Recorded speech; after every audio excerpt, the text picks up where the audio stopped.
mata saya, tidak akan bicara mulut saya, penglihatan saya, telinga saya mendengar.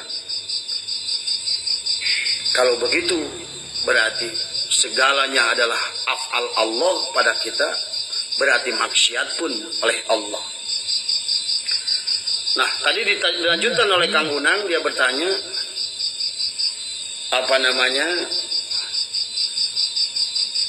bagaimana tentang hakikat hal yang demikian. Kalau seandainya seluruh gerak ini adalah milik Allah, tapi pada saat maksiat adalah menjadi kita.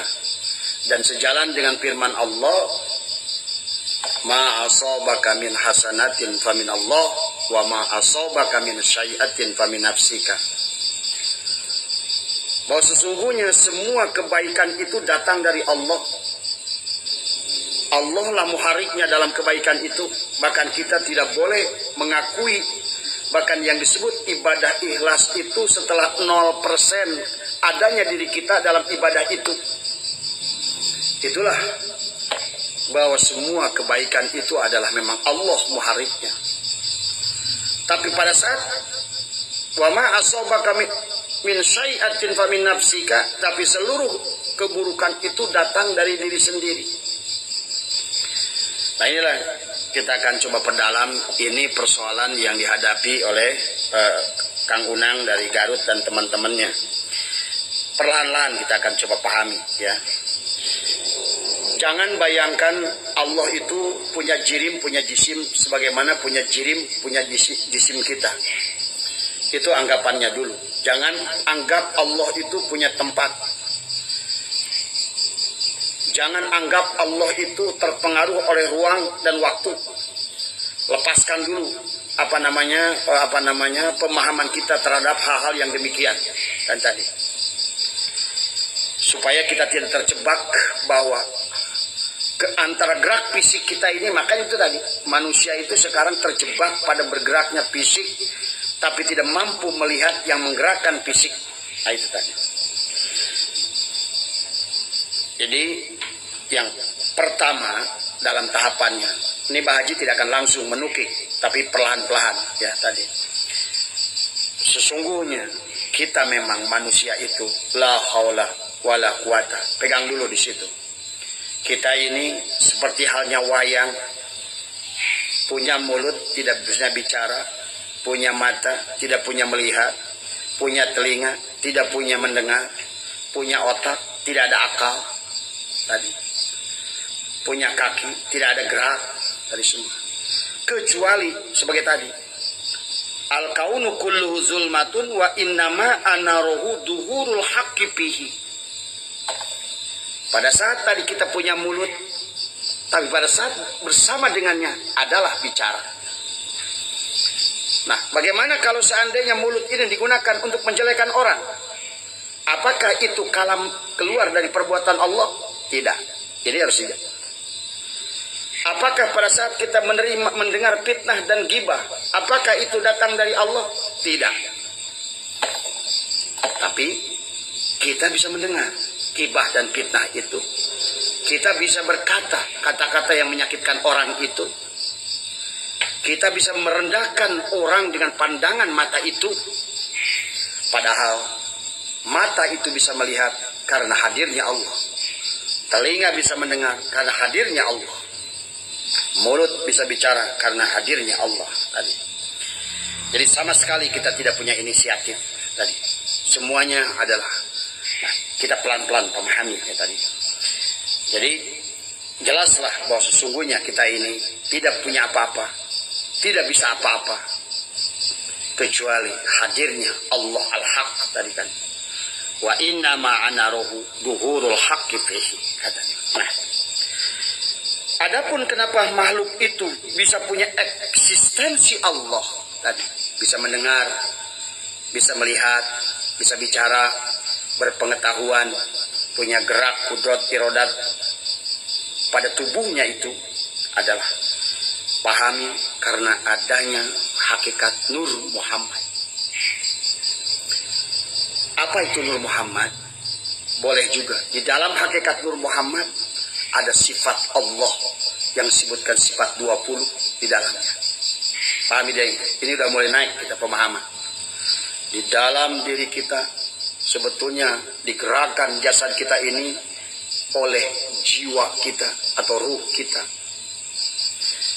Sementara jiwa kita, ruh kita adalah digerakkan oleh Nur Muhammad. Nah, pada Nur Muhammad itu ada sifat 20 Allah. Maka dikatakan di sini adalah di dalam hikmah ini adalah paman ro'al kauna walam yashadhu fihi au indahu au qablahu au ba'dahu faqad awazahu wujudul anwaro wa hujibat anhu sumusul ma'arifi bisuhubil asari. Jadi karena barang siapa melihat alam tapi tidak menyaksikannya di alam, pada alam sebelum atau sesudah alam, sungguh dia tidak mencapai keberadaan cahaya dan sinar matahari ma'rifat. Nah ini, cahaya matahari ma'rifat itu datang dari Nur Muhammad melalui sifat 20 tadi. Nah, pada diri kita, ini Kang Unang, jawaban pertengahan dari Abah. Karena geraknya kita adalah gerak jiwa karena geraknya Nur Muhammad, yang di dalam Nur Muhammad itu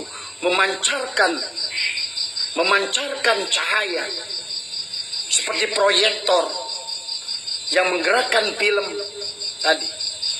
Adalah sifat 20 kudrat, irodat, hayat, ilmu, sama, kalam, basor 20 di sana. Nah, manusia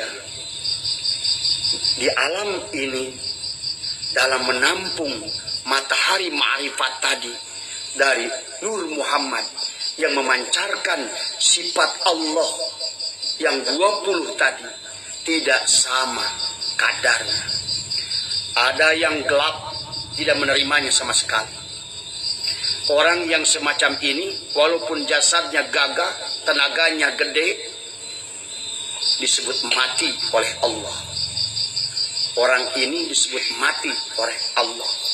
Orang ini, walaupun adanya mata, disebut buta oleh Allah. Orang ini, walaupun adanya telinga, disebut tuli oleh Allah. Maka ini dipahami, ada orang yang kadar Nur Muhammadnya itu sifat 20 itu masuk ke dalam dirinya. Misalnya sifat hayat, sifat hidup yang masuk pada diri kita ada 1%. Berarti hidupnya dia itu cuma 1%. Sisanya adalah hawa bumi, adalah nafsu tadi, adalah syahwat.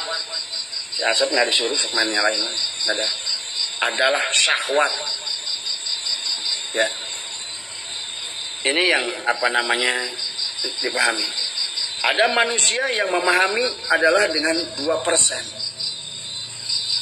Ada yang mendapatkan pantulan cahaya matahari ma'rifat dari Nur Muhammad, yaitu cahaya sifat 20 Allah. Sifat Allah, sifat Asmaul Husna nanti. Yang memancar kepada dirinya itu adalah kadarnya berbeda-beda.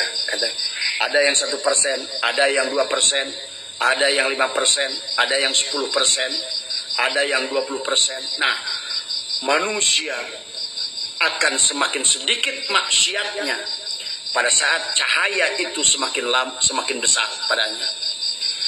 Tetapi pada saat cahaya itu semakin tidak ada, apalagi sama sekali tidak ada, matilah dia, bodohlah dia, semua tadi, tulilah dia, bisulah dia tadi.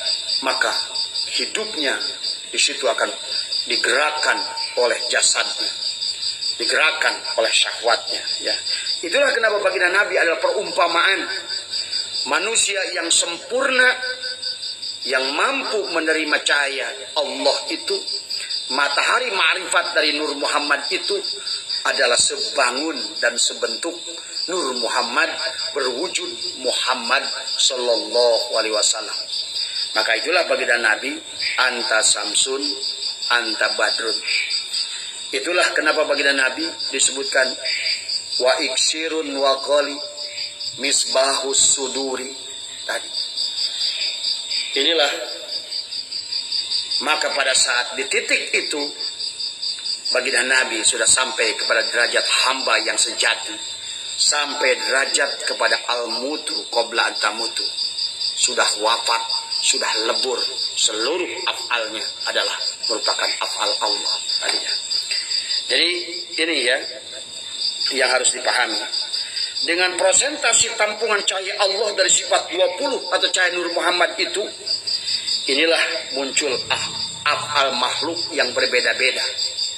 Tingkat maksiat makhluk pada Allah itu akan berbeda-beda, tergantung seberapa persen cahaya ma'rifat matahari, cahaya matahari ma'rifat memancar ke dalam jiwanya. Pada saat jiwanya yang memancarkan adalah tidak ada cahaya dari Nur Muhammad kan tadi, badan jasad digerakkan oleh jiwa, jiwa digerakkan oleh Nur Muhammad, Nur Muhammad memancarkan cahaya sifat 20 pada tubuhnya. Maka ibaratkan bangkai tubuh kita tanpa dengan Nur Muhammad, hidupnya cuma 1%. Maka itulah pada saat manusia itu adalah mendapatkan talqin man dakhala nur. Nah ini bahasanya man dakhala nur fi qalbil mu'min in fasyahawan syar. Barang siapa si man telah masuk cahaya, cahaya yang ditanamkan, itulah makanya dalam proses talqin itu ada kalimatul iman, kalimatul taqwa, kalimatul tauhid yang ditanamkan. Karena kalau tidak ditanamkan, maka sulit kita untuk keluar dari persoalan-persoalan tadi. Bisa jadi kita adalah tidak memiliki hakikat cahaya matahari, cahaya Nur Muhammad itu pada kita, sehingga timbullah badan ini adalah ibaratkan bangkai yang hanya melakukan kemaksiatan kepada Allah ya tadi ya. Adapun sholatnya adalah sholat jasad, puasanya adalah puasa jasad, hajinya adalah haji jasad. Karena pada saat haji yang dipantulkan dari cahaya ma'rifat dari dalam, setiap waktu bagi dia adalah ihram. Ihram itu apa? Ihram itu adalah menutup hilangnya diri kita yang dohir, hilangnya kekuatan jasad, berpindah menjadi kekuatan jiwa, dari kekuatan jiwa berpindah kepada kekuatan Nur Muhammad, dari kekuatan Nur Muhammad sesungguhnya adalah menjadikan semuanya adalah af'al Allah tadi. Maka inilah seharusnya bagi orang-orang yang sudah kita belajar bertorikot, bertasyawuf, kita ini harus dibayangkan setiap hari itu adalah saum tadi. Saum, imsak, menahan, tahan penglihatannya, tahan ucapannya, tahan pendengarannya, tahan tangannya, tahan kakinya, imsak, imsak perutnya, imsak kemaluannya, imsak pandangan matanya, imsak telinganya. Itu untuk melatih apa? Supaya cahaya Nur Muhammad memancar matahari itu melewati az-zuzaja, semprongnya lampu tadi. Ini sahabat. Sehingga kalau kita sudah dalam keadaan ihram, kewajiban-kewajiban ihram pun berlaku. Wala rofasa, wala fusuko, wala jidal.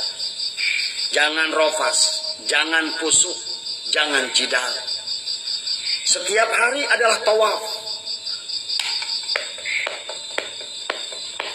Setiap hari adalah tawaf. Setiap hari adalah lempar jumroh tadi. Disitulah ada sifat-sifat bahimnya, sifat subuhnya. Kita jumroh dengan sifat-sifat bahimnya adalah iri, dengki, hasud, sum'ah, godob, ada sifat bahimnya. Kemudian sifat-sifat syirik yang datang dari sifat syaitannya adalah kita jumroh setiap waktu. Kemudian di dalam kolbu kita tadi, ingat bahwa badan kita ini punya badan. Manusia itu secara keseluruhan dibagi tiga. Perutnya disebutkan sirun iblisiyah, wilayah Nabi Adam. Dadanya sirun Muhammadiyah, wilayah Nabi Muhammad. Kepalanya ada sirun ilahiyah, adalah seolah-olah wilayah Allah tadi. Kenapa? Nah, jiwa juga sama. Kalau badan dohir ini punya kepala, jiwa pun atau ruh pun punya kepala. Pada saat kepala kita ini ada otak, diisi ilmu, maka ilmu itu kalau tidak dihidupkan jiwanya, karena jiwanya juga punya kepala. Kalau jasad punya kepala, tapi jiwa punya kepala, adalah akal. Jadi hakikat daripada kepala kita, otak ini adalah akal. Maka kalau orang hanya berilmu dengan otaknya di sini, itulah yang dikatakan Tuan Abdul Qadir, walaupun otaknya menampung 1000 kitab tadi, maka sungguh tidak akan bisa memberikan syafaat. Sungguh ilmu itu tidak akan bisa menolongnya. Bahkan sebaliknya, ilmu yang ada pada otak kita, yang dimana jasad ini wilayahnya adalah syirun iblisiyah, maka ilmu itu muhariknya adalah iblis tadi. Maka itulah harus dipindahkan. Kalau kepala dohir, maka kepala batin punya akal. Maka nanti ada lagi kepala di dalam lagi, Nur Muhammad, hakikat ruh, Ruhul Adham juga punya kepala. Nah, di badan kita yang dohir ini punya dada, tapi jiwa juga punya dada. Di sini, di badan ini namanya adalah hati. Tapi pada saat di tubuh jiwa yang mirip sebangun dengan tubuh kita, ada yang namanya kolbu. Tapi kalau adalah dimensi fisik pada tubuh ini, tapi yang namanya kolbu adalah dimensi ketuhanan, dimensi goib, dimensi abstrak, adalah yang ada pada tubuh si jiwa itu tadi. Kemudian di badan kita punya perut. Disinilah adalah merupakan nafsu tadi.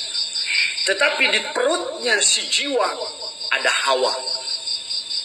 Maka hawa itu baik sebenarnya. Hawa itu suci sebetulnya. Tapi menjadi rusak pada saat menjadi hawa nafsu tadi. Muhariknya adalah perut yang dohir ini. Ini sahabat, ya mungkin Abah tidak akan bisa secara gamblang, yang lebih gamblang, karena banyak hal yang sebetulnya Pak Mahli, ya. Tapi karena tadi Abah lama berbicara dengan Kang Unang, tetapi mungkin susah dipahami, maka Abah bikin live ini, ya.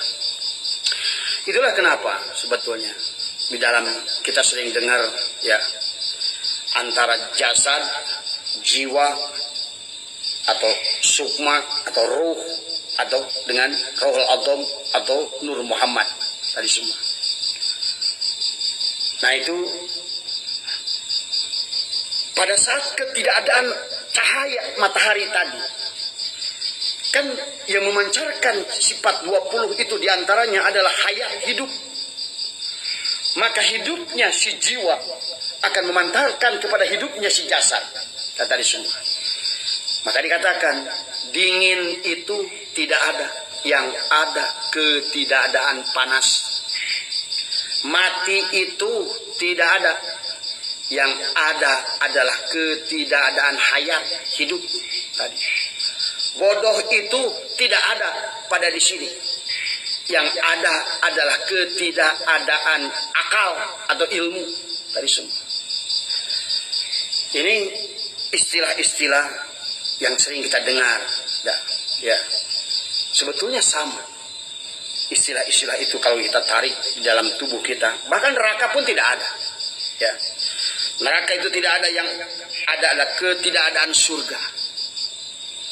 Ya, jadi neraka itu adalah 0% dari surga. Surga itu adalah 100% kebahagiaan bersama Allah. Itulah surga, kata Rasulullah. Makanya tadi berbicara Allahnya dengan bayangkan fisik, maka unsur surganya pun jangan dibayangkan fisik. Nah, inilah kegagalan kita ini, karena kita makhluk fisik, selalu adalah kebahagiaan itu adalah ditasarufkan kepada wujudnya fisik ini semua, kata Rasulullah. Jadi ini ya sahabat, intinya berarti kalau begitu Allah tidak menyuruh kita berbuat dosa. Mari kita lanjutkan supaya nanti tidak tidak acak-acakan, biar kita bertahap. Katakanlah jika manusia yang bergerak dengan hanya 20% sifat Allah dari Asmaul Husna yang memancar dari cahaya matahari ma'rifat, sifat 20 dari Nur Muhammad kepada jiwa, jiwa kepada jasad, berarti 80%-nya adalah hawa bumi. Dari makanan yang kita minum, minuman, hawaun, narun, maun, turabun. Maka kan itulah kenapa kemarin pada saat kita ini hubbud dunya, maka kolbu itu seolah-olah tidak ada ruang sedikit pun untuk cahaya. Pada saat dunia itu menutup seluruh kolbu tadi, fisiknya maupun adalah goibnya, maka tidak ada peluang cahaya Allah. Ibaratkan Anda di ruang gelap, maka orang yang sudah sampai kepada derajat hubbud dunya, maka timbullah penyakit-penyakit yang buruk, al-hirsu, rakus, al-kibru, kibir, al-bukhlu, bahil tadi. Amaliyahnya al-ujubu, ujub, ar-riya, riya, as-sum'ah, sum'ah. Itulah tadi. Bahkan ibadahnya pun kata Imam Syaroni adalah maksiat. Ibadahnya saja adalah balrona ala qulubihim. Dikirnya saja. Nah ini yang tidak dipahami. Maka banyak ikhwan dikir la ilaha illallah, tapi yang dikir adalah fisiknya. Bukannya mencabut noda, bertambah noda. Gimana? Di cermin, di semprong lampu azuzajah yang ada pada kolbu kita. Masalu nurihi kamiskatin piha misbah. Tapi dalam misbah itu, lampu itu, semprong itu ada azuzajah. Inilah azuzajah, inilah tergantung manusia itu menampung berapa persen hakikat Nur Muhammad dari sifat 20 yang memancar pada dirinya. Makanya itulah baginda Nabi Muhammad itu adalah tajali sempurna dari Nur Muhammad. Antara cahayanya dengan dirinya sebangun tadi semua. Samsun, badrun, kaukabun, durriyun, yuqadu min sajarotin, mubarakatin, zaitunatil la syarqiyati wala ghorbiyah, yakadu jaituha yudiru walau lam tamsasuna. Sudah menyala jasadnya tadi karena ia Samsun, ia Badrun dari semua ya, menyatu antara jasad dan jiwanya udah nyatu tadi semua, udah ahad tadi semua. Jasadnya, jiwanya, ruhul atomnya atau Nur Muhammadnya sudah nyatu. Syuhudul kasroh fil wahdah tadi semua. Ini yang dipahami ya kepada kita tadi. Pada saat bagaimana kalau seandainya cuma 20%, tingkatkan. Bagaimana cara meningkatkannya? Tentu yang pertama adalah bergabunglah dengan orang soleh. Bergabunglah dengan ahli ma'rifat. Itulah yang dikatakan sohbah. Maka dikatakan wallahi ma wasalla man wasalla illa bi sohbati man wasalla. Sohbah bersama dengan orang yang ma'rifat, duduk bersama ahli ma'rifat, duduk bersama ahli Allah. Maka ibaratkan kita berada di hotspot tadi, kita tethering tadi dengannya, nafas kita bersama dengan nafasnya tadi, geraknya kita dengan geraknya tadi semua. Nah itulah, maka tadi saya sarankan kepada Kang Ujang, kalau memang setuju, Abah tidak nyuruh ya, Kang Unang tadi dan teman-teman silakan ke Suralaya. Barangkali ilmu Abah nggak ada seberapanya ya, Tapi silakan nanti tanya guru-guru Abah yang ada di Suralaya ya tadi ya, untuk bisa memahami sahabat. Nah, jadi pada dasarnya kita harus menaikkan tampungan cahaya sifat 20 itu dengan melalui proses dzikir tadi. Maka dengan ibadah tadi. Tapi tempatnya dulu disiapkan. Bukan asal dzikir, bukan asal ngaji, bukan asal sholat tadi semua. Karena ngaji, dzikir, sholat, puasa yang tidak memahami, tidak dihidupkan jiwanya, itu adalah Syaikhullah mengatakannya adalah maksiat. Ya, itu yang harus dipahami oleh kita semua. Ya tadi. Ya, proses peningkatan cahaya nur Muhammad atau sifat 20 ini disebutkan dengan hakikat Mi'raj kata dia. Nabi Mi'raj pada saat tajaliyat, Nabi Mi'raj pada saat tajaliyat, tanajulat, ta'ayyunat nur Muhammad. Jadi baginda Nabi itu pada saat Mi'raj terjadi 3 hal.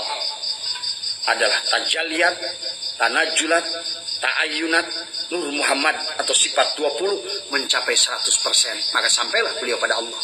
Itulah Mi'raj dari semua. Ya, hawa bumi, hawa perut sudah hilang, hawa sejati. Beliau sudah sampai kepada kesempurnaan fana, bizat, sudah sampai kepada al-mutu, qabla antamutu. Ya, bahkan tubuhnya dikatakan oleh Allah wa innaka la'ala khuluqin adim tadi semua. Sesungguhnya engkau Muhammad sudah berhalak aku Allah yang adim. Ini karena hilang dirinya, diisi semua oleh cahaya makrifat dari hakikat nur Muhammad, dari cahaya nurnya sendiri yang lebur kepada dirinya kan dari semuanya. Jadi bagaimana hubungannya dengan kemaksiatan makhluk? Apakah itu itu dari Allah? Bukan. Jadi maksiat itu tadi ada ketiadaan Tuhan pada diri. Mati itu ketiadaan Allah, hayat Allah pada diri. Bodoh itu adalah ketiadaan ilmu Allah pada diri.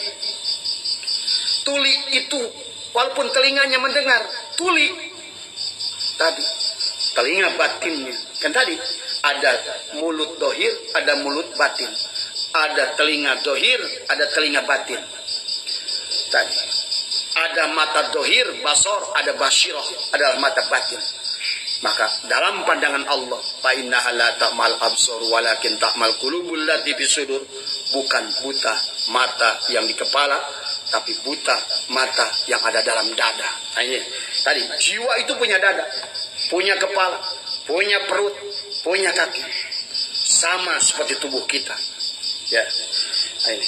Jadi adalah kemaksiatan yang dilakukan oleh kita itu adalah jangan menyalahkan pada Allah. Allah sudah menciptakan fujuroha dan watakwa. Nanti kita akan bahas pelan-pelan. Allah Maha Rahman, Maha Rahim, Maha Baik. Jangan sekali-kali mengatakan walaupun ada khairihi wa syarrihi min Allah. Jangan mengatakan bahwa aku maksiat karena Allah. Tidak. Allah sudah menyiapkan lapang. Allah sudah menyiapkan hidayahnya, tempatnya tadi. Wa nafsi wa masawaha falhamaha fujuraha wa taqwaha. Jadi bahasanya wa taqwaha itu berarti bersama dengan sifat 20 terpancar banyak sifat 20 cahaya ma'rifat, nur cahaya ma'rifat dari Ruhul Adham, dari Nur Muhammad yang memancar kepada jiwanya, dari jiwanya memancar kepada jasad ini.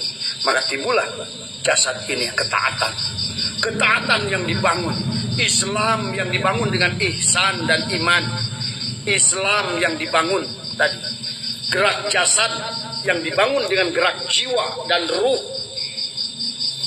Berbeda ya sahabat.